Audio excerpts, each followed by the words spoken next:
Seriously? That's your question? Not what's the meaning of life or how to end world hunger? Well, I guess. So let's jump into it. First, we need to gather everybody at the same place. Why? Because if you managed to coordinate everybody on the planet to jump at different places, nothing would happen as forces oppose themselves. So yes, gather all 7.6 billion people into the same spot. But is there a country big enough for this? Is there even a continent that could fit 7.6 billion? Forget the continent. Even some countries are too big. We could all fit in the state of Texas. Sir, Texas, sir! Holy dog shit! And we wouldn't even be standing elbow to elbow.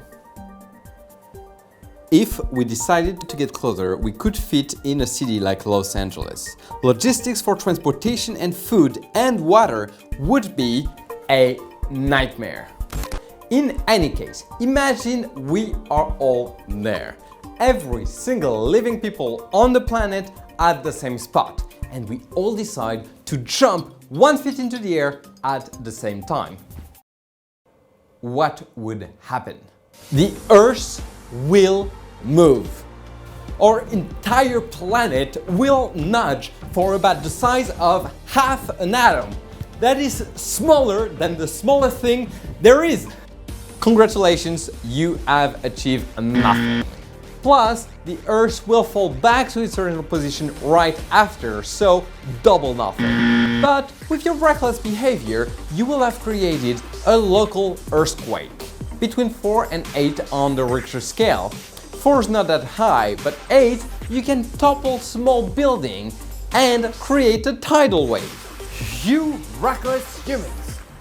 On top of destroying property, you will be creating a sound wave as loud as a rocket launch, which is 200 decibels, enough to shatter your eardrums. Well done, you! And that's not even talking about the people trampling over themselves, injuring themselves, and whining about it. So let's all agree this is a bad idea, especially when you know that the Earth is spinning at a speed of 1,000 miles per hour. That's 1,600 kilometers per hour for Europeans. So you could actually stay in your couch all day long and go at the same speed of a rocket ship. Plus, from your couch, you can contemplate how small we are from the grand scheme of things. Waiting for another episode of Professor Genius.